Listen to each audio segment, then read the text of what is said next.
What up, peoples? We are live. I'm excited to be back. It's been over a month that I haven't done a podcast, so I missed you guys. Hopefully, some of you missed me.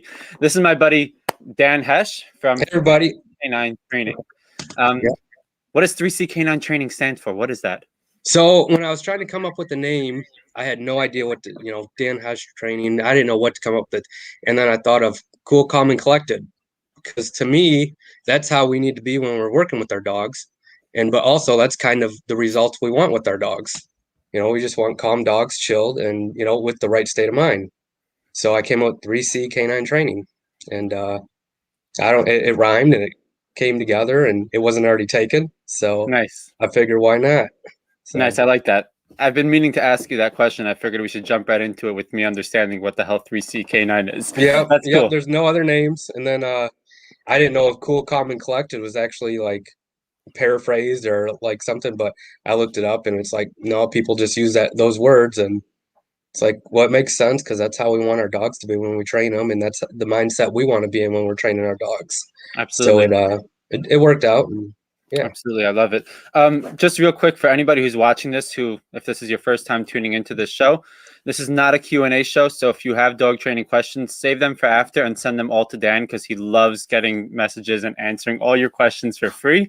But this is more of just a fun way to get to know each other. You guys are more than welcome to ask questions in the comment, but it's not going to be like dog training questions getting answered. So if it's something that's apropos to what we're talking about, feel free to add it into the conversation. Comment section is open on YouTube and Facebook, so you guys are more than welcome to use that. So first off, how long have you actually been training dogs?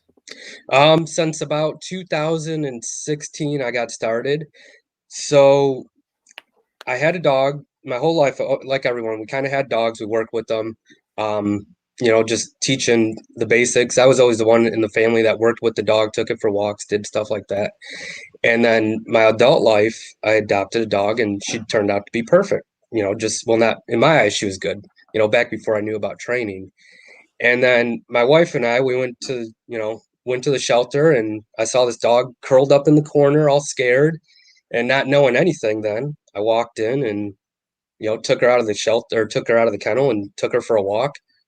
And we ended up adopting her or taking her home, buying her. And after about 2 days, we were like, what the fuck? This dog is nuts. And I knew nothing. I'm like, this doesn't make sense to me. I don't know what to do. She was very reactive, fearful of men. The good thing is she got along with the dogs in our household. And then I sent her away after having her for a week or two for a 3-week board and train. And then during those 2 to 3 week boarding or that 3-week boarding train, I started learning everything he was teaching the dog, started watching as much YouTube videos as I could, all the content he put up. And once she came home, obviously it's important for the owner to do follow-up work with the dog. Right. So I started, working with her and learning everything that she knew. And then off and on for about 6 months to a year, I started volunteering with him. And then started taking on my own clients and just getting my hands on as many dogs as I could. And it kind of started off more so like a hobby and like, oh, I can make a little bit of money making this. And then I just started getting so busy. I'm like, well, I'm just going to quit my full-time job and just do this.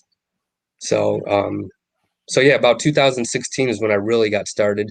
And then 2019, I quit my full-time job. I was a park ranger for the DNR here in Michigan. And I quit that quit that job just to start training dogs full-time. And then it's been nonstop ever since. It's great. That's awesome. Yeah, you've been doing great work. Thank you. I don't know anything about being a park ranger. This is a random question that I like to ask people though. Do you think that there's anything from your old job that you've taken to incorporate into this career? Yeah, there's quite I mean, the people skills, you got to talk with people and know how to deal with people. We had to, during the park ranger, you're considered law enforcement. So we had to go to like a 7-week law academy and, learn takedown techniques, writing tickets, stuff like that, dealing with people, dealing with hostile people and, and then being calm in the situations, on top of that. So then taking that to dog training, I'm working with people, different style of people, and trying to teach them what I teach the dogs, and everybody learns different. And then You still got to maintain a calm attitude and just, kind of be chill about it. And even same with the dogs, you have to just kind of, be calm with them, working with them. So I think my old job taught me a lot of patience, Mm, because you're put in situations where you're dealing with drunk people and they're assholes, and you can't just go way off hitting them for being an asshole. You got to, be calm about it and do your job correctly. So I think my old job taught me a lot of patience. That's for sure. yeah. Um, so yeah, Got you trained to be cool, calm, and collected before you needed it. yeah. There you go. Yeah. Cool. So, and then just dealing with people that, you know, our job is more. It's way more than people. To me, I think maybe for a lot of trainers too, the dog aspect comes pretty easy once you learn it, and then it's relaying that information to the people. And I think that's where a lot of people or trainers may struggle. I know at first that's what I struggle with because I'm like, no, you just do it like this. This is how you do it. And then over time, oh, all right, well, this person learns this way, this person learns that way. So you have to adapt through every person, every interaction you have. Same with bringing every dog in. Every dog's a little bit different. You can't just have a cookie cutter training routine with every single dog. Every dog's different. Do you do you find do you find that you've figured out your groove for how you teach people, Yeah. or are you still like figuring it out each time around? No, I pretty much have a pretty good routine down of what I want to do and figure out my groove and working with people. Um, I do a lot of follow up after the training and then keeping up with them and just staying on top of them more to make sure, hey, you got any questions, make sure to reach out, because when it comes to the owners, this is all brand new to them. I Right. mean, we train the dog over 3 weeks and we're throwing it at them in 2 to 3 hours saying, you do this, this, and this. And that's a lot of information for one person to take in. So I think what's really important is a lot of follow up. Yeah, I find that I have to remind myself from time to time that my clients are not dog trainers, Yep. right? Yeah, And they're definitely. not Yep. trying to be. So like we have experience, all of us who've been doing it for any amount of time. Even if someone's been doing it for 6 months, they've trained more dogs than the average dog owner in that 6 months, right? Exactly. Yeah. And let alone like a few years that we each have that we I find, at least for myself, that sometimes I take it for granted, the knowledge that we have that the average dog owner doesn't have it. And if we can't figure out a way to simplify it, but yet still make it seem super important because it is, then it's going to go right over people's heads. And no one's going to do something that they don't truly understand. If we want them really to have that upkeep, we got to figure out a way to simplify it. So from time to time, I find myself reminding myself, like, hey, slow it down. They're not dog trainers, they're dog Exactly. owners. Yep. Yep. That's I put together with some help, I put together a really good go home packet, and then I provide some books for them to read, to when they go home and just prior, even when they drop the dog off, I'm giving them all this information like over the next 3 weeks. Read these books, read over this, watch these videos just to better prepare them, because even after the dog's gone through the board and train and we've taught them everything, the owners, they're still not in the right mindset as far as when it comes to dog training. I mean, they might be getting there, but they're not going to see all the little things that we see, and everything that the dog's actually doing and all the body language and all that we would notice, and they're just happy to have their dog back, and it's going to come to them when they call, and they could Yeah. actually walk it on a leash without being embarrassed. you know Yep. What books do you give? I started giving them Larry Crohn's e-collar book, Hmm. and then I am in the process of ordering some of Sean O'Shea's books. Nice. So I haven't ordered them yet. I've asked them about it, and they just haven't taken that step. But I want to take that step to here. This is a lot of information right here. Read over this, um, because if they have a better understanding when they're coming to you, or when the dog goes home, they'll have a better understanding learning when you're sitting here explaining it to them. Absolutely. Yeah, I Yep. give all my clients Sean's book for people who are listening who don't know. It's Love Them by Lead Them, Love Them by Leading Them. So I give volume one, Yes, because that's I the one think I was that, going to give them. Yep, and I yeah, just got through volume 2, and I love both the books. yeah. Yep. To be honest, I haven't gotten through it all. All right. I read a couple of pages. Sean sent me one and was nice, and he signed it and gave me a little note in it, and I was like, I really should read it since he's like being so nice about this, Yeah. but Come on, I guy. don't. I just haven't. But I give Yeah. it. what I found when I started giving it to my clients, that by the go home session, a lot of the things that would take more time for me to explain, like the why behind it, they picked up on it much quicker because they had some understanding of it, or that at least their mind was open to some ideas differently than if I had to just start right away and jump right into it. What up, Jonas? So Yeah, exactly. it's Yep. a little bit different, like having that prior information that we can give them, even though we're going to still have to explain a lot, but it helps them, it gives them that head start. It creates like a bit of a learning curve for them so that they can actually be on the same page as us by the time the dog goes back home. And 3 weeks, my program is 3 weeks. I don't know how long yours is. Yeah, I do 3 weeks. Three Yep. weeks, cool. Yep. 3 weeks is really a very short period of time in a dog's It life, is. you know? Yeah. Yep. And the owners are catching up after that 3 weeks. The dog is 3 weeks ahead of them. Exactly. Yeah. Yeah. And then one thing that I always mention to all my clients is the book, the Love Them by Leading Them book. It's only like one credit on Amazon. So I mentioned that, and they all go out right out and buy right away. The other day, I was talking with the client. I said, "Oh, call me if you're struggling with anything," and she called me, and she's like, "Oh, this is what happened, blah blah blah," and and she started quoting the book to me. And I'm like, it said this and this in the book. And so that's what I started doing. And I figured that's what you would tell me to do. So, and it worked. And it's like, that's awesome. By giving her that information prior, she was able to work through her problems a lot quicker, and think a lot different and have a different mindset. So, but yeah, my programs, they're 3 weeks. Like you said, it's a short amount of time. For a while there, I was trying to see if I could get everything done in 2 weeks. But then I don't know, those first weeks, you got to develop that relationship with the dog. And some dogs, when they first come in, they're just like a bit nervous, and it takes 3 or 4 days just for them to calm down and Yeah. relax and get ready to be in the right mindset to train. So I was like, you know what? I'm not going to do the 3 week or 2 weeks. I'm just going to stick with three. And then I have no problem keeping the dog a little bit longer if it needs it. I look at it, these people, the dog owners, they're paying good money to send their dog to us. And I feel I need to give them 110%, and make myself available in case, for anything that they need. The dog, they're going to have this dog the next 10 to 15 years, possibly.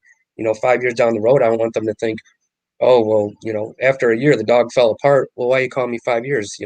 Get a hold of me right away. Yeah, So, absolutely. It's an important shift that I had a while ago when I had started my own business, right? I was training for a facility that I worked at prior to having my own business. And when I shifted to have my own business, obviously I went through a lot to like work through all the different ins and outs of it. But I remember going through having this epiphany of that I shouldn't be selling time. I'm not selling my time. I'm selling results. I'm selling yep, the thing they get out of my time, right? And if I focus on just the time I'm selling, number one, I'm going to be annoyed the whole time because I'm going to constantly be like, well, you didn't pay for this time, right? yep, And ultimately, I think the owners and clients and dogs are not going to get as much out of it versus I will give you the owner and the dog whatever it takes to make sure we're successful, so long as you're in it all the way, right? yeah, exactly, yep, Obviously, if an owner is like not all in, I'm not going to be more excited about it and care more about their dog's success than them. But if they're all in, then we got to be a team and make sure it happens all the way. And when I shifted into that perspective, my results got much better and I was much happier with the way I was doing it as well, because I wasn't so focused on like, well, this is more time. I got to charge more for it. I got to be all nitpicky about it. It's like, no, this is what it's going to take for me to get the results that I promised. So I'm going to do whatever it takes, even if it's that extra week. And I think it's an important thing for trainers to think about it with that perspective in general. yeah. We're a result-based business. If we don't produce results and really make ourselves out there to help our clients get the results, even after the dog goes home, eventually we'd go out of business. There's no reason to not make yourself available and have the mindset of, oh, well, they already paid for their training, so I'm not going to respond to them, or they already paid for the training and we already did our follow-up, so it's on them now. No, it's like we need to be there and give them 100% support all the way, because you know what, they have friends, their friends have friends, they're going to get another dog. Shoot, I've had one lady, she sent me 4 dogs, and I was like, this is great. And I was like, well, you could kind of train your dog based Are off they all the first doodles? two. Yeah, they're all doodles. Yep. I, Yep. I had to ask that. Oh yeah. Yep. I train a lot of doodles. Holy cow. I have 4 of them with me right now. So one came last night, and then shoot, I think the next I have a Portuguese water dog coming in a couple months, and then I think a lab coming. But other than that, it's all doodles. So I hit the I doodle feel like market. I feel like for as long as I've been like friends with you online and watching your training, I've only seen doodles with you. Probably you have a pit, right? Yes, I have. Well, I mean, they both came from the shelter, so who knows? But yeah, two pit bulls and then a beagle. Yep. Nice. Um, Okay, so- even though I'm not really looking at a lot of the comments, but Katie said that her and her friend Karen are taking a shot every time we say doodles. So I had to oh, make all that's right. why I had to throw that in because they hadn't taken a shot yet. That's funny. That's Do great. you are is like doodles the dogs? I'm gonna keep saying doodle right now just to get them drunk. Are doodles like the most common dogs in your area? So there's a lot of freaking doodles around here. Um, yeah, I guess you could say they're pretty common. I know quite a few people with doodles, but I think what helped was I got in with a few people that are really into doodles, and they told their friends that have doodles and told their friends that have doodles. So it really just went word of mouth. And then there's doodle pages everywhere. So I'm always on them, and if someone has a question, I always comment on it and say, "Hey, let me know. Message me if you need help." Putting myself out there. But there are a ton of doodles all over Michigan, especially Katie's near Grand Rapids, and there's a ton of doodles in Grand Rapids. I've had probably 3 or 4 people just from Grand Rapids come because there's a huge following in Grand Rapids. There's I can't remember what they call it. I think they call it a doodle romp or doodle brigade, and it's just all these doodles go to a dog park and just hang out, and then I'll watch on the comments after all the fights that end up happening. That's But insane. yeah, yeah, and then it's yeah, I don't. To me, doodles are great dogs. I don't know, any dog's a great dog, but I have yet to have a doodle that was super aggressive. But I don't really take on aggression. Right. Um, I've talked to people that have, but overall, they pick up quick. They're loving. They're smart dogs, and they're very eager to please and very food motivated. And they're just a great dog overall. So Yeah, I've I had would never one that had a personally have bite. one. What's I've that? had one that had a bite history, but I wouldn't quite call it aggressive. I would just say owners didn't step up to the plate properly. Well, that's a lot of Um, the issues. Yeah. yeah, it's not really aggression. Just because a dog bites doesn't mean they're aggressive, which is a big misunderstanding that a lot of people have about aggression. It doesn't mean a dog is aggressive because it bites. It really just means it's being a dog, and nobody's told it not to do that. Pretty You know? much, yeah, yeah. And then it escalates, and then if they don't take care of it early on, it just keeps escalating. And before you know it, they're in a position where like, well, we don't know if we can keep this dog alive, and you should have did something about 6 months ago when it first started happening. So, but doodle, doodle, doodle. That's special for you, Katie. Yeah. what What's been like your biggest struggle since you've been on your own, left your other job, and full in training? Um, really, just I feel like I'm always trying to provide for people.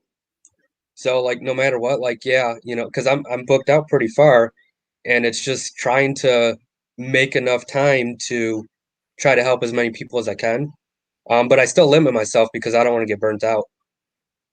But yeah, I think just trying to please everybody can really, that could be a struggle sometimes. And not really so much telling myself like, oh, you got to get up and do this, but actually getting up and taking videos and social media. I get tired of social media all the time, and I'm just like, man, I don't want to post on social media. I just want to, delete the pages. But I know the owners, they're out there looking, and it's helping people by us posting on social media, by us providing information and posting videos and talking shit. It's all giving people information on social media because that's where everybody's coming to get their information. But for me, sometimes it's a struggle. Like, I don't want to post these videos. I just want to go walk the dog and not take the video and not have to worry about that. So that could be, I don't know if a lot of people have that struggle, but I do some days. Yeah, it's a So weird thing that I think it's not just dog training. I think it's almost every industry these days that you got to become like a media producer that's not what you're trying to do, right? Like, I know I didn't ever think that's what I was going to be doing, but yet here I am. I have to like be on social media, and like there's a part of it I enjoy. Like I like doing this and I like creating. So some of it is fun for me, but at the same time, there's that some level of pressure that like you have to do it, right? And Yep. it's just an interesting thing that almost every career, I think, across the board, that if you're, especially if you're the business owner, that you have to, unless you're hiring somebody and outsourcing for it, you have to become some sort of media producer where it's like, I just want to have a leash in my hand and walk my dogs and work with them and be left alone. But yet here I am, I have to have a camera set up and I have to Yep. edit and I have to make posts and I have to be active. And it's an interesting thing how that plays into it in a big way these days, because it is an important aspect of the business, whether you like it or not. It's just something that has to be there. Yep. And it has to be there. And the reason what keeps me motivated with this is knowing that, excuse me, it might help just one person. I might not like the video. I might not think it's that great, but one person might be like, wow, that was the answer to my question. And it might help one person. So, one other thing that I was struggling with at first was going from a full-time job that's, that I consider a really good job. It had good pay, good benefits, to just being like, all right, I'm quitting my job and just training dogs. That was at first that was a struggle, like the unknown. But I was like, what's the worst case scenario? I'll just go get another job if I fail, Right. And then, I mean, shoot, now, it's been a while since I quit, and it's just back to back, which is great, and just having some success and just staying busy. That's what I love about it. It keeps you really busy, Yeah. which is great. It's a big leap of faith to take, to be like, I'm leaving my secure, comfortable situation Yeah, and jumping into like, is this going to work or not? And let's just go all in and see how it goes. It's definitely something that it's pretty cool, because most people will never take that risk. exactly. And like, what's the worst case scenario if for some reason I ended up failing at training dogs, and I'll just go get another job, whatever. I'll find something else that it will pay the bills until this gets going. But then also what I love about it is the hustle is up to me. It's up to me whether or not I'm going to continue training dogs or I'm going to fail at it. I'm the one that has to bust my butt and work hard and make sure to produce or put out a good dog, and that, people are happy with the results, and making sure people get happy with the results. So it's just, you know, it's a fun hustle, that's for sure. Yeah, definitely. If So you love it, then it's fun. yeah, I think yep, most people who'd be like, oh, I would love to be a dog trainer, wouldn't last a day doing this shit. But when there's passion behind it, then it's fun, and it's something that you can keep going and keep doing even when it gets hard. It's right, about the passion. yeah, yeah. That's what it's about. I mean, today I was cleaning up doodle shit, and I got it all over my boots. Some people be like, "Oh, that's gross." I'm like, "Oh well, it's just doodle shit." It's part of the job, right? Yep, It's the shit that we can't post in social media, but we yeah, probably yeah, should, so exactly. everyone could stop telling us that they wish they were dog trainers. Right, Just yeah. show them a little bit of the stuff they don't want to see. Yeah, like I had someone come over a few months ago, and they're like, "Oh, is that all you do? You just tell the dog to lay there and it does nothing? Is that what you do all day?" I'm like, "No, do you know how long it took to get this dog to stay here and hang out and be able to have people walk in and not bite you or not growl at you, and not excitement pee because it's seen you? It's like it's more than just having a dog just lay there and do nothing. Yeah, what's your favorite part of what you do now? Like, what do you Um, love most? What do you love most about being a dog trainer? I think it's the people, getting to meet different types of people, getting to see their excitement out of the results they're having out of their dog. So, but also seeing the dog transform. One of the dogs I have with me right now, a week ago, she was not listening, running around crazy, not doing what she was told, and today I walked her, dragging a long line, just my hands in my pocket. And she's just sitting there looking at me with her tongue hanging out, wagging her tail. That's awesome that you can take something and turn it into such something positive. Yeah, And then given the owners, they're gonna, like I said, they're gonna have this dog for 10 to 15 years, hopefully, and taking away that stress. I had someone tell me that I completely changed their life by changing their or fixing their dog with them. He's like, I didn't know what we were gonna do, but you changed my life. And it's like, I just trained your dog, but that's awesome. Thank you. I appreciate it. You yeah. know, Well, it affects so much more. A dog affects so much more of our lives than a lot of people even realize. Most people, Yeah. I feel like, realize how much a dog affects their life, either unfortunately when the dog is gone, or if they have a dog that they really, really struggle with. Because it's harder to notice it when it's just like everything is good and easy, and you have your dog and you're comfortable. But I think that on like most things in life, people notice it either when it's really hard and there's a struggle, or when it's gone and you realize how much you miss it. But these are like these animals do something weird to us as people, you know? Yeah, Like, emotionally, yeah. Yeah, yeah. it's all in here. That's what we feel for them, and that's one of the reasons why we're having so many issues is because, we're thinking with our heart and not our head so much. Um, but yeah, they're part of our lives, part of our family. We bring them into our home and want to give them the best life possible, and we don't realize it until they're actually gone, whether it be training or gone, how much we appreciate them and how much they affected our lives, and just we're in us, even with people with dogs, they go their whole life and they're not happy with the training. They're still heartbroken, at the end of it. They still love that dog to pieces, but it's I don't know, I'm just excited to be able to help people with their dogs and work with doodles. There, you guys take a shot for that. It's a great thing to be able to help people, to contribute. Yeah. What's you mentioned that you think one of the big problems is that people think too much with their heart and not with their head. Elaborate on that. What do you mean by that? How should people be thinking with their heart versus with their head as dog owners who want to work through things? So everybody wants to just coddle their dog. We just if the dog's scared or nervous or fearful, they don't want to push them through it. Oh, it's okay, let's just go cuddle on the couch. Or it's okay, let's, come hang out with me. We'll just lay here and I'll pet you. Instead of pushing that dog beyond that point, it's kind of like a hill. If that dog reaches that hill, it doesn't want to go up that hill.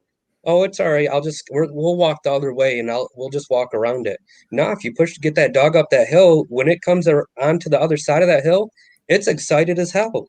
It's happy. It's like, damn, it was just a big confidence boost for it. And I think we're part of the thing is I think we're becoming lazy because we want to hang out on the couch with our dog because a lot of society tells us that's what we need to do. A dog is there to hang out with us and us to pet it, make us feel good. And I think that's where we're messing things up. You know, we need to be hands on with our dogs. Start, working with our dogs, setting these boundaries, taking our dogs for daily walks, setting the rules in the house. Like, you don't have to have a dog that's sitting there barking every time a freaking leaf blows. Tell it, hey, you're not allowed to do that. Start patterning new behaviors and how you want your dog to act in the house, and reward the shit out of that behavior. Give that dog the correct information. Um, I think the whole fur mom stuff is just getting blown out of proportion. Oh, we got to walk our dogs on the harnesses, and our dogs can't, feel any sort of discomfort in life and this and that. And it's like, no, just take the dog for a walk, start doing some 180s, some 360s, getting that dog walking next to you, and start enjoying the dog. You don't need to break your shoulder while the dog's pulling you on a harness because you feel bad, or because you feel bad the dog wants to go sniff, you know? No, I'm Yeah. going for the walk. You're gonna walk with me. I'm gonna enjoy the walk, and by me enjoying the walk, you're gonna enjoy the walk better. What do you think like owners can do to switch that? Because it's a struggle.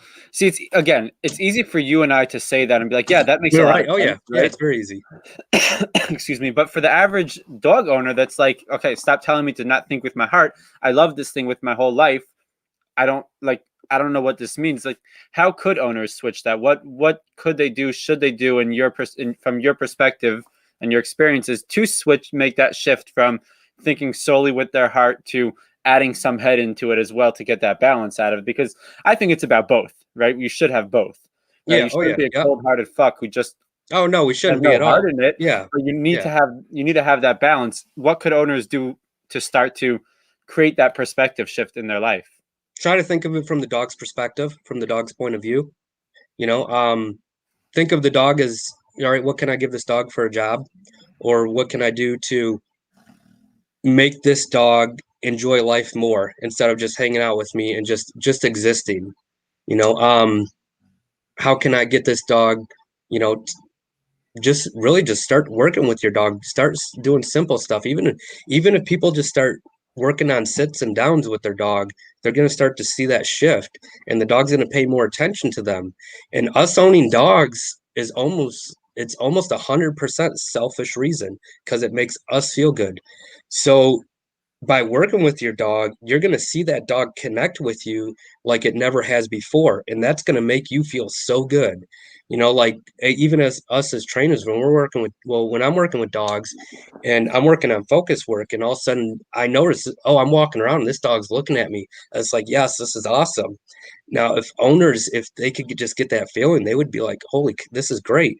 I don't need to just sit on the couch with my dog and let it do whatever it wants. It's following me where I go. It's listening to me when I call it.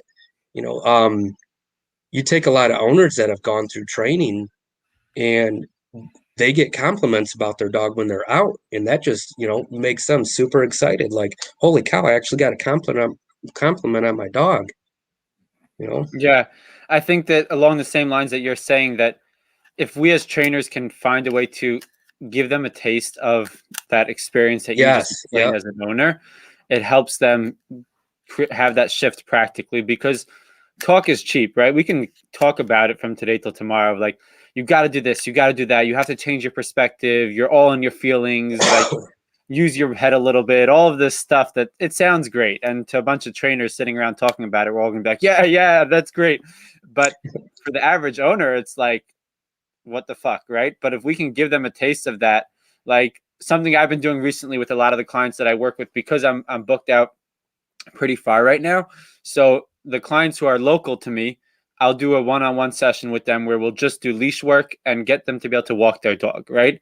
And in that one session, there's always like a light bulb that I can see go off in the owner's head, where like their energy shifts, they become more relaxed, and there's like a light, like they shine, they get more Oh excited yeah. about it Yep. because they actually have a dog that's walking with them and looking differently at them and all the things that you described. And I think that part of our job is to give them that taste of it so they want to experience it more and more, because it's a very hard thing to give over without actually saying, here, feel it for Right. yourself. Yep. And it's making them feel good.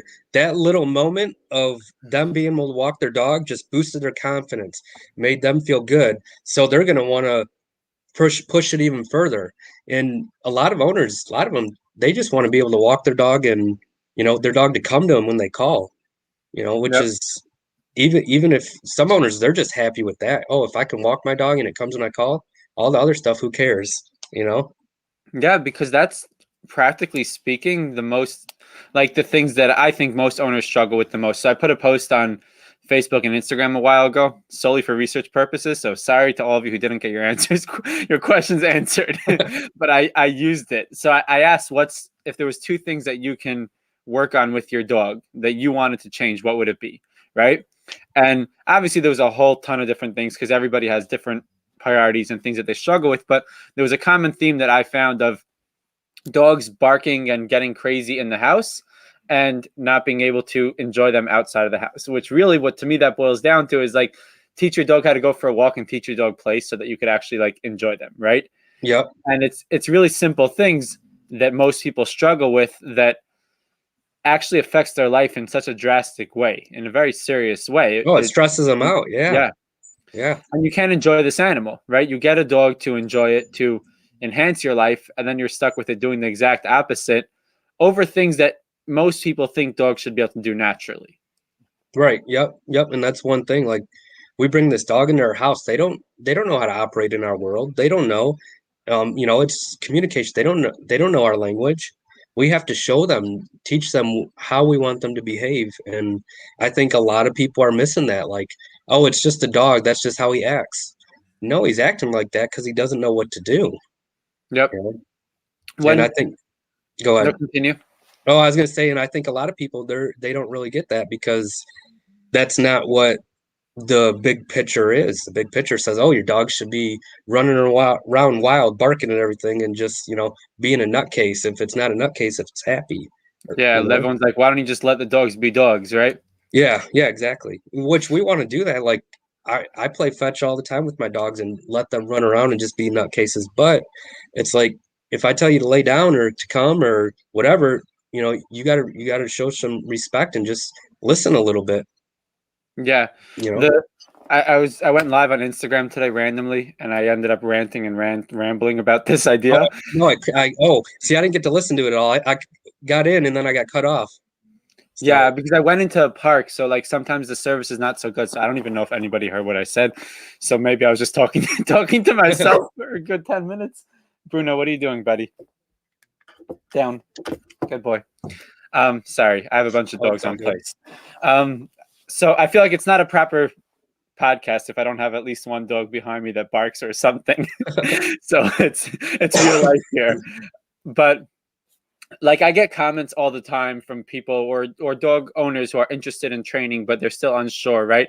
And it's always like, why can't we just let dogs be dogs? Or aren't we like stifling them too much and we're not allowing them to just be themselves, and all these types of comments. And I think that I totally understand it. It's a very valid question, really, right? Oh yeah. But the thing is, number one, as soon as we take dogs into our homes, we're stopping them from being dogs. You Yep. want a dog to be a dog, open the door to your house and let it go out in the forest somewhere, and hopefully it survives. And if not, then it dies, and that's nature, and that's the dog being a dog, right? Exactly. Yep. And once we bring it into our houses, even with that, you want to truly let a dog be a dog. You're looking at it from a very simplistic approach. If putting a dog on place or making them walk next to you or making them follow directions or have accountability in their life, all the things that we like to preach about, if people just see that as that's mean and you're stopping a dog from being itself, it's a very simplistic approach, because one step further than that is the dogs running off leash at the park and having fun, and the dogs that are traveling with their owners and going to cafes with their owners and being dogs with their owners. But you don't get there without the part that you don't think looks so nice, right? You Yep. have to Exactly. have that. And Yep. too many people, I find, they cut their thinking very short and they stop by just that immediate part. It's like you walk into a room and you see a dog in a cage, or getting corrected for doing something wrong, or being on place when everyone's eating supper, or whatever it is that people don't like about what we do. And they just judge it based on that versus let's look at the whole picture. This is a dog that wasn't going to be in a home, so it definitely wouldn't be letting a dog be a dog. Or when it's not on place, it's off leash with its owner, or it's at a cafe and it's doing all these things that the average dog doesn't get to do.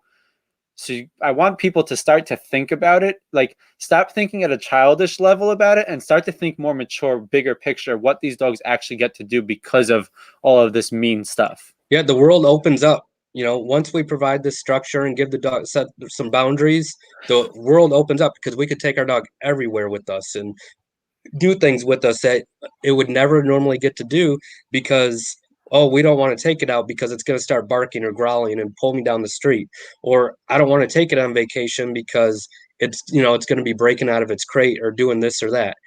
By providing these boundaries, rules, and structures within our house, showing the dog how to live in our world, we can take it everywhere with us, and it's a beautiful thing. Yeah, it's I think it's balanced training, whatever we want to call it. Common um, sense training. Yeah, it's been named balanced training, so that's the term we're supposed to use, I guess. That's what the peoples have told us.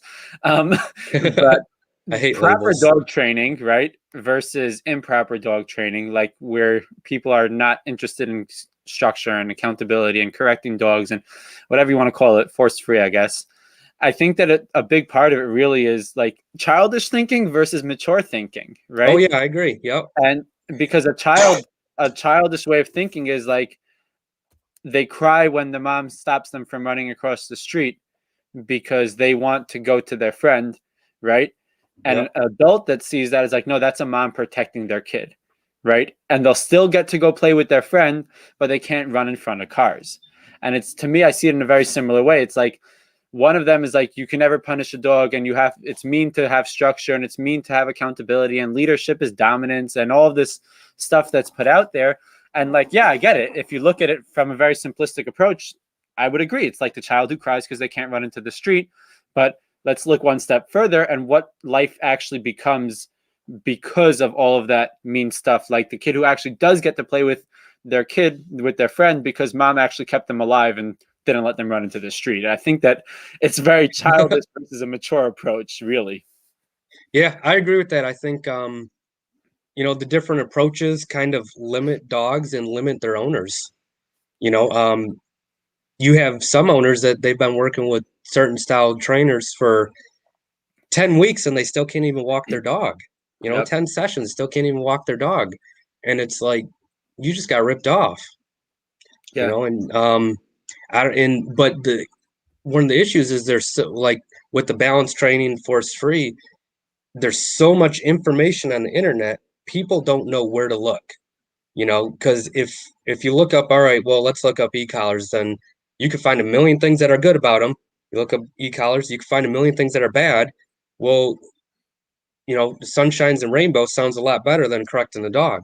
Yep. No trainer feels good actually correcting the dog. We don't want to correct a dog, but we know if we have to correct a dog, it's going to come out, if we do it properly and it's done correctly and we're doing the right communication, it's going to come out better on the other side, and I think that's what a lot of people that are against the way we train they don't see that point. They don't see it from that standpoint.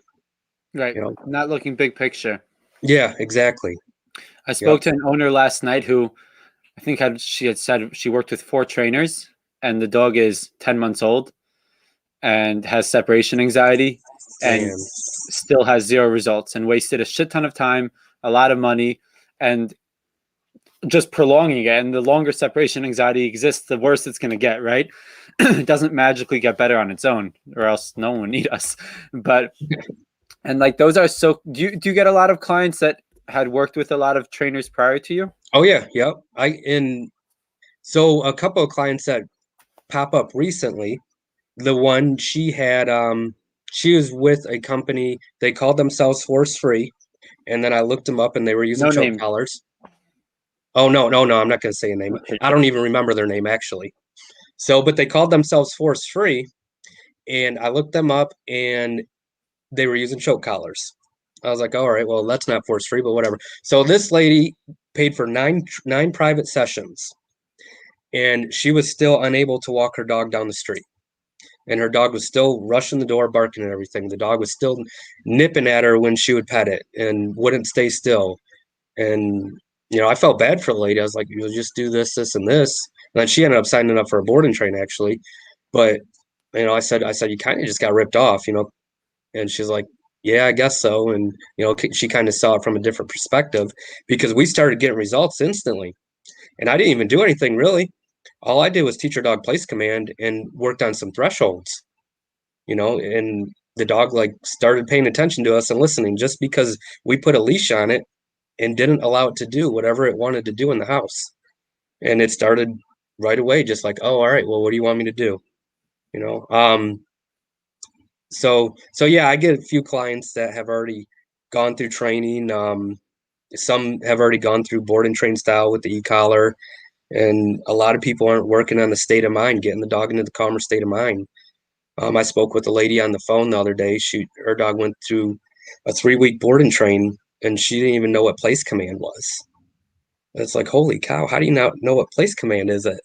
I would think even force free or pure positive, whatever you call yourself, you should still be teaching a place command or teaching the dog some way to calm down, to relax and just chill.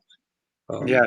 With that, like, let's use that example they just had with that person you just worked with a couple. What do you think created that quick shift when you worked with that dog that you had just said that went through that 909 sessions or whatever? We put a leash on the dog and didn't let it just go crazy. What did it have? Oh, I had a pet convincer with me.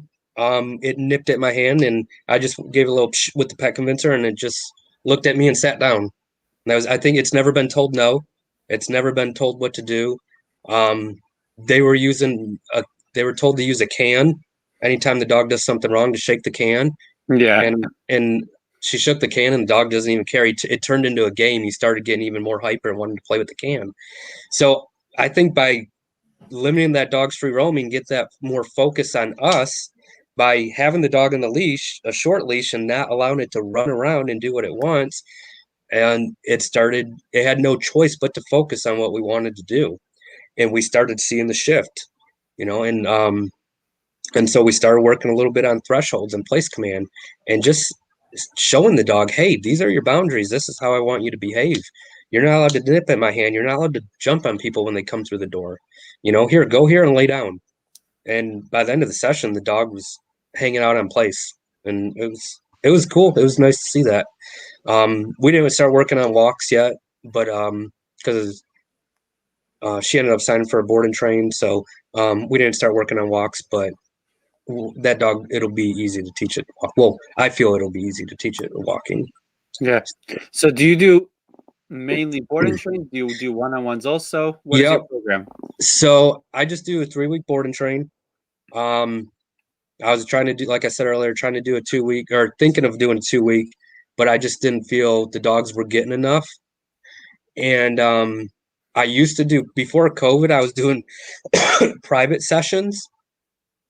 But towards the end of doing that, I felt I needed to do something to, um, I needed to do something for the owners to get better results. I didn't feel the owners were getting as good of results as I thought they should be. So I was feeling like it was something I needed to change up. So I started to get away from private one-on-ones. And then once COVID happened, now it's like I don't even really want to do privates at the moment. Not because of COVID, just because I enjoy doing the board and trains more. Right. Um, but also I see I'm probably limiting myself a little bit by not offering privates because a lot of people, they might not be able to afford a board and train, or a private sessions might help them better actually. Um, so I don't know. Come summertime, I might start doing privates just because it's a bit nicer out. Um, but for Yeah, right now, it's just board and trains. it's interesting. I went through a very similar thing. When I first started, I was doing whatever. I was like one-on-ones, board and train, whatever you want. Like just hire me, right? And I was doing a lot of one-on-ones, and then I got to this point where I was like, I don't like the results. Very similar to what you're saying, and I started to just only do board and trains. But recently, like I've been doing some like refresher sessions with people who went through my board and train. So I'll go to their house and work with them like that. It's not really like a one-on-one per se because they're not learning. It's more just refresher and specific things that they're struggling with, or the like pre-board and train leash work that I'll do with some clients. And it made me realize that I missed it. I don't know if it's necessarily that owners need it or will benefit from it as much as they could, but like I missed that idea of in the moment teaching, right? For me, I like teaching a lot. Like dog training is just my way of teaching these days. It's what I teach, but I just appreciate the idea of teaching in general. If there's something that I have to offer, I like to give it and to teach it. And for me, I felt like there's no more real way of doing it than in the moment with a client there, teaching them while teaching their dog and teaching them what's going on with their dog. It was something I realized this week. I was by a client's house and I was like, I really miss this shit. Like I have to figure out a way of somehow doing both without completely burning myself out and spreading myself too thin, which I've done that already. So I got to figure out how to balance it out. But I think there's something really beautiful about, obviously board and trains are great and the results we can get is going to be very different because we're with the dogs 24/7, right? But there's also something really cool about one-on-ones where you get to see the light bulbs go off in the owner's head and they get to be an active participant in the training. So they're a bit more invested in it. I think it's a lot of pros and cons to it that I enjoy seeing. Yeah, yeah, and I agree with that standpoint. I really enjoy seeing, the owners like having an aha moment. But then sometimes I guess you gotta screen your clients too. But then like you go through a week and they haven't done anything. Right. Like, well, that packet we went over the homework, didn't you do it? Oh, well, I didn't have time. It's like, well, if you're not putting in effort, why am I? That's kind of what deterred me from it. But after doing a few in-person consults and stuff like that, I kind of like, oh wow, yeah, this is a little fun. It's getting results, it's helping people, which is important, kind of like what you were saying. Yeah, it's interesting, and yeah, it has to be the right dog and the right owner, also obviously for one-on-ones to have a positive effect, and that you're not just wasting your time over and Right. over. Yeah, and you don't want to burn yourself out. I mean, I enjoy one of the reasons why I enjoy board and trains is because I'm not obligated to go anywhere. You know, Yeah, I I don't have a time to where I have to show up somewhere. I can, all right, wake up, feed the dogs, take them for walks, work with them. All right, let's go to Home Depot. Let's go to the pet store. Let's go downtown. I don't have to be like, oh, I have to be here at 9, or I have to be on this podcast at 7. yeah. Yeah, no, it's great. Like, you don't have to do anything. You don't have to, you could roll out of bed and look however the fuck you want and just work with the dogs. I Oh can't go yeah, to yeah. clients' houses like that. Yep. I I've gotta had a get lot of dressed for the moments. clients. Yeah. I've had a lot of moments where I'm like, man, I should be recording this, but it's like, well, I'm still in my PJs. I don't know if I should be recording in my PJs, but You should. yeah, I don't know. You Only if it's a definitely doodle. should. Yeah. What? I said only if it's training the doodle, right? That's all you do. Your new name, your name is Doodle Dan. Yeah, that's what you said that earlier. Yeah, Yeah. I think it's funny. I remember like so when I started doing videos, I was very conscious of it, and I would always like make sure that I look a certain way and my hair is like back and all that shit. And then I was like in my pajamas training a dog one day and I had the exact same thought. And I was like, I don't know if I should be video this or not, but it's really good stuff. I'm like, this is awesome. And I was like, fuck it. Like, if people don't like it, you don't have to watch, but like, this is dog training. This is real life. Like, real life dog training is you work with your dog whenever, right? Yeah. Yeah, that's true. And, Yep. like, owners shouldn't have to get dressed up to work with their dogs. Neither should I. Like, this is just life. Just work with your dog whenever. It doesn't matter. And your dog definitely doesn't give a shit, which is one of the things I love about them. They Right. couldn't care less. Yep, dogs don't care as long as you give them some attention and give them some love, and they just want to please you if they can, if it benefits them, that's for sure. What's your So, favorite thing to teach a dog? to me, it feels great when you're walking down the street and the dog's just walking next to you and just ignoring everything else. So, structured walks heal. Um, I like recall. Well, for one, recall is really important, but gives me the opportunity to take dogs to different places. I have 10 acres, so I can go walk anywhere, and if I know that dog's going to come to me, I just enjoy that. With my personal dogs, just going out and just enjoying the being with the dog, not even really teaching anything, just being around the dog, letting the dog go out and sniff and play some fetch. And um, you know, sometimes it's not even about, well, what are we working on today or what am I teaching you? It's just enjoying having that dog in that moment.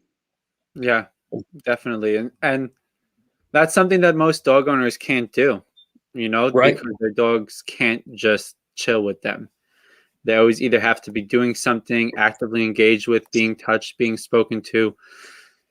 I think it's one of the most beautiful things when you could just exist with a group of dogs. Yeah, Like just hanging what out with them and they're just laying around and yeah. you know, that's what a lot of people they don't get to see is most not I can't speak for every dog, but a lot of dogs that are trained and with decent owners, most of the time the dog's just laying around and do nothing. They're just like, oh, all right, I'm just gonna lay here and hang out. Which is to me it's awesome. And then, all right, well, get up, let's go outside, go play fetch. All right, then they're ready to go. All right, well, let's go back inside. I'm eating dinner, and they just lay around. It's like people don't get to see the best parts of their dog because the dogs just go. Hmm. And the dog doesn't want to listen to them because we bring them into our home, and it's so many distractions. Like, oh, here's a noise, and the dog just never gets to chill because it has never been shown how to just chill. Well, I don't think it's natural for dogs to be always doing things. I've seen dogs that live a much more natural life, like in Ukraine, where I've seen dogs who are street dogs or forest dogs that they live in groups and they just do their thing. And I've hung out with them and spent a lot of time with them. I've spoken on this podcast a lot because I think it was fascinating for me, and I think it's important for people to recognize it that these dogs didn't weren't running around all day playing with each other, and they weren't all over each other, and they weren't fighting, and they weren't whining, and they weren't doing all the things that they weren't jumping every time somebody walked by. Okay, they were a little timid around people because they were just being cautious, but in a healthy way. Most of what they did with their life was really just laying around You're all the just time. hanging out. Yeah. Yeah, they were just laying like groups of dogs, like they had their little social groups, right? And they were just laying down on top of each other, just chilling, like in groups most of the time. And they'd get up and go for their little walks every so often. They'd go they'd go at nighttime to go scavenge some food, but they weren't doing all of the jumping and running and being crazy the way that our average pet dogs do in America. And for me, it was a big eye opener when I saw this, because obviously I've heard trainers say all this stuff, but when I saw it firsthand, like dogs actually living a more natural life, they weren't doing all this craziness. And so many people are so used to seeing dogs in that crazy state where it's either overexcitement or anxiety or both, just all over the place, right? And they never stay still, and they're jumping and they're whining and they're barking and they're panting and they're excited and all of that stuff, that it's become what people think is normal for a dog to do, that's natural. And then all of a sudden they see Yep. a dog just laying down and doing nothing. It's Yeah. like, what's wrong with your dog? It's like, Right. no, Or it's this abused. is Yeah. the dog. This is what it's supposed to be. What's Right. wrong with your dog? Right. You know? Why can't your dog sit down, or why can't it just chill out for a minute? Why stop barking, do something? Yep. And I think if you look at a lot of wild animals, most they're just chilling. They just, they eat, fuck, and sleep. Yep. And they That's save their energy. yeah, yep. Look at like they're feline, but look at pride of lions. They sleep most of the time, and they eat and they go back to sleep after that. Yeah. Unless there's a threat, there's no reason for them to be running around, running away. In our life, like the average Western world that we live in, whether it's city or not, it's very, very stimulating for a dog, Yes. for an Yep. animal, you know? And even if you live in a quiet home, it's like there's this thing on the wall that just has flashing pictures, and the dogs don't know what to do with TVs, right? And there's lights on when it's supposed to be dark, and there's all sorts of stuff that's always going on. And if we don't teach dogs like what to do with that shit, it's going to throw them off. It's going to make them either always excited or always anxious, but they're turned on all the time. And it's almost unfair, not almost, it is unfair and to the dog that we're bringing into our home to then expect it to just know how to figure out what to do with that shit when it's so unnatural for it. Yeah, just bringing them in and say, here you go. It's like, well, I don't know what to do. What do you want me to do? Well, I don't know. Do what you want. Well, the dog's going to start doing what it wants, and we're not going to like it. That's that's one thing I think a lot of people they need to see. Like, hey, this isn't natural for a dog. Even though you brought the dog in your home at 9 weeks, it's never been shown like, oh, this is what the TV does, or these are this noises. It needs to be trained just to hang out or focus on us, or give the dog a job, something. Do you So think that there are things that the average owner can do without working with the trainer to start to change some of that?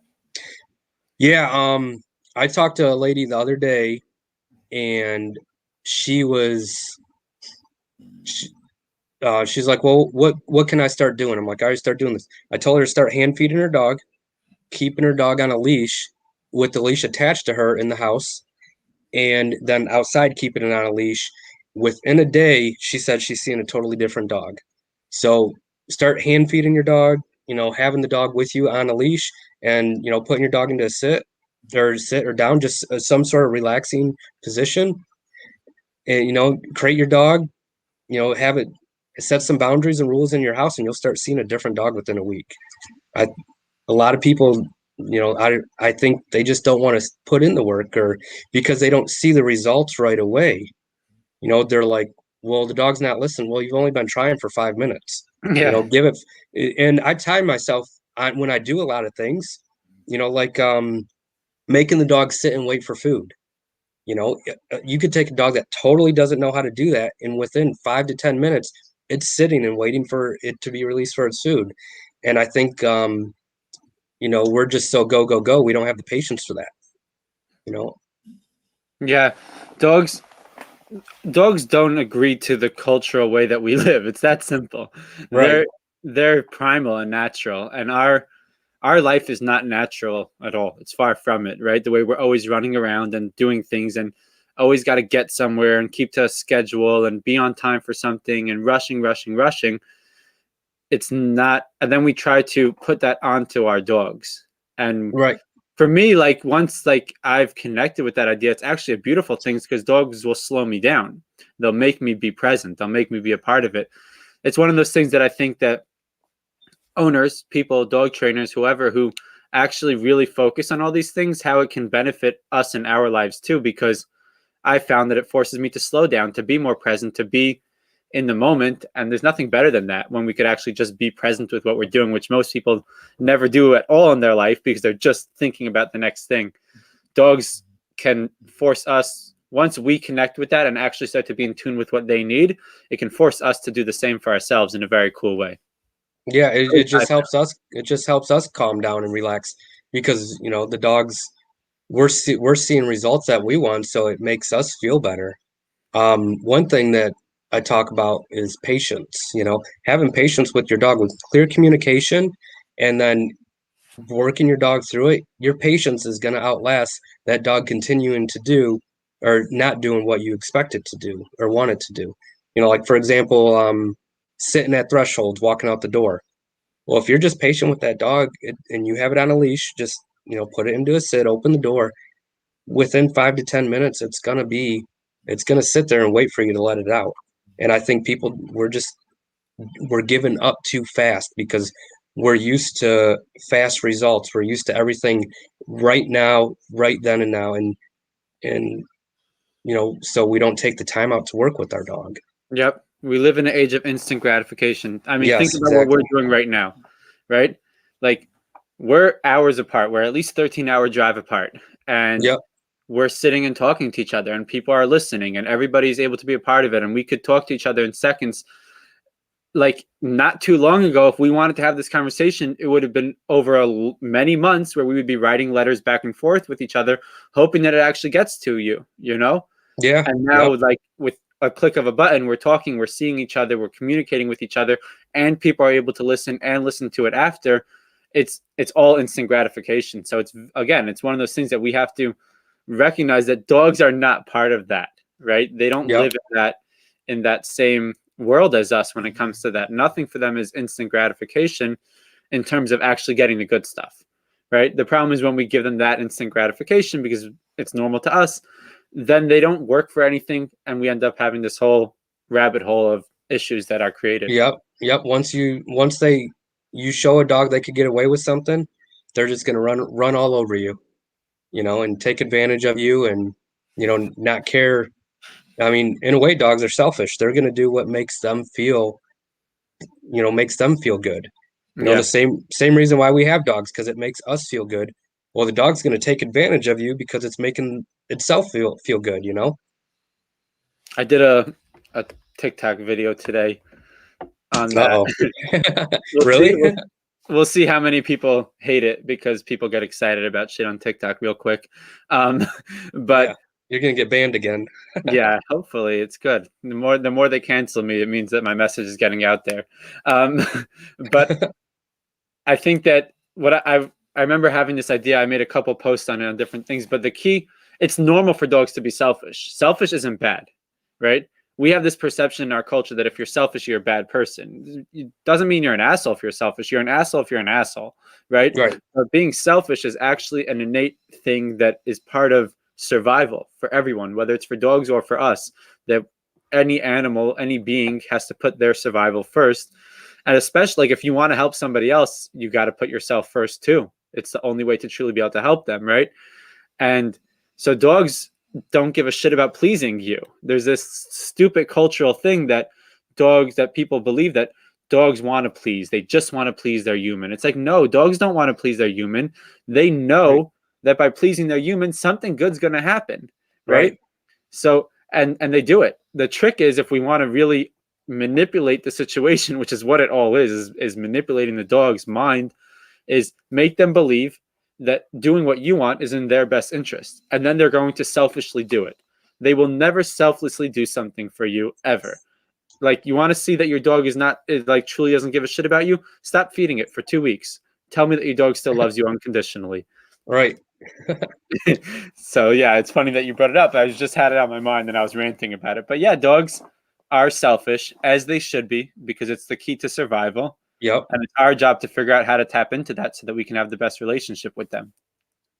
Yep. Making them feel good will get that focus on us, and you know, um, and then in turn it makes us feel good. I think if people would just get that feeling, they'd be like all about training, and then Yeah, we'd be out of business because everybody would start training their dogs again. which would be awesome. It creates that positive feedback loop. you know? Yeah. Well, I don't think it'd be awesome if we were out of business, but No, it totally would. It totally would. no. We can all still be friends, but like it would be awesome, right? Like dog owners wouldn't be struggling anymore. We'll always find something to do. Yeah, that's true. We'll figure something out. We figured it out now. This is my question I like to ask everybody. Hopefully you didn't prepare it. Well, I didn't do a podcast in like a month, so you probably forgot the question anyways. Oh, I know what the So, question is. what? I know what it is. And you've definitely been thinking about it. No, I haven't thought about it. Okay, good. So, what's the one thing that you wish every dog owner would know? That if everybody's listening to Doodle Dan talk right now, all across the world, that you can give one message to dog owners. If I could give one message to dog owners, that's difficult. Try. Just try with your dog. Give your dog that time, that patience. But don't give yourself 100% to your dog. Don't, or well, for free. That's what I mean by that. Don't just live for the dog. Like, have the dog work for you, and just really just be patient with the dog. Just try and be patient and start working with it. Take one thing and build off of that. I think, like I mentioned earlier, people give up on their dogs way too easily because they don't think their dog's trainable. Most likely, well, there's a lot of people, but the average person that I've encountered doesn't have the dog that's not trainable. So just try with your dog. Give it that structure, that guidance it needs. It's looking at you for guidance because it's struggling. If your dog's acting out or doing something and that you don't want it's because it's struggling, because it doesn't know what to do. So it's doing what it feels is best, or what it has gotten satisfaction from previously. I don't know. How's that answer? That's great. No, I'm listening to it. Oh. Yeah, just try, right? So many people don't even try. Yeah. They see the problem and they just leave it at that. Right. Versus actually trying to do something. They just think that's the new norm, and that's they don't have to do anything because, oh, that's just how my dog is. No, your dog's not like that. That's just how how it thinks it should be, because it doesn't know what else to do. If you just put a little bit more effort in, you'd probably have a different dog. I think a very cool part that you threw in there that's very, very practical for owners who might be listening to this is to take one thing and start to work on it, right? Because try is very broad, right? Like, okay, great, I'm trying. Now what, right? Right. But what you threw in there that I think is very important to bring out, and like for owners to hear, is you're not going to fix everything at once. Dog trainers don't fix everything at once. Even if they make it look like it, they're lying to you, or they're just not showing you everything. We're not lying, but they're not showing everything, right? But if you just take one thing, even if it's super small, and make that your goal for the week and work on it, and then the next week build on it, and each time you reach a small goal, celebrate it and move on to the next one. And just keep stacking. Yeah, that's how you're going to get it. I think that's an important part to bring out from what you said, because it's a super important message. Just try.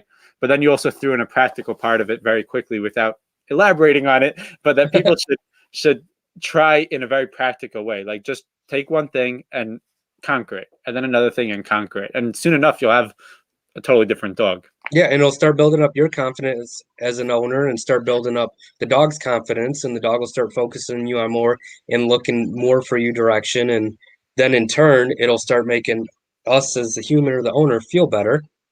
And so it just keeps building and building and building. And you're going to have setbacks. Everybody's going to have setbacks no matter what. It's a bit of a roller coaster. But as long as you're seeing progress, you just keep moving forward. Yeah, I love it. Let's wrap it up on that. Owners should just sounds good. Take one thing. For any owners who are listening to this, just try the practicality of it. Take one thing, start to work on it, and don't give up on that one thing. Just keep trying with that one thing until you're successful, and then move forward and celebrate it. Right? Awesome. Yep, sounds good. All right, man. Do you want to tell everyone where they can find you, follow you, see all you? 3C Canine Training, Facebook. I'm mostly active on Facebook.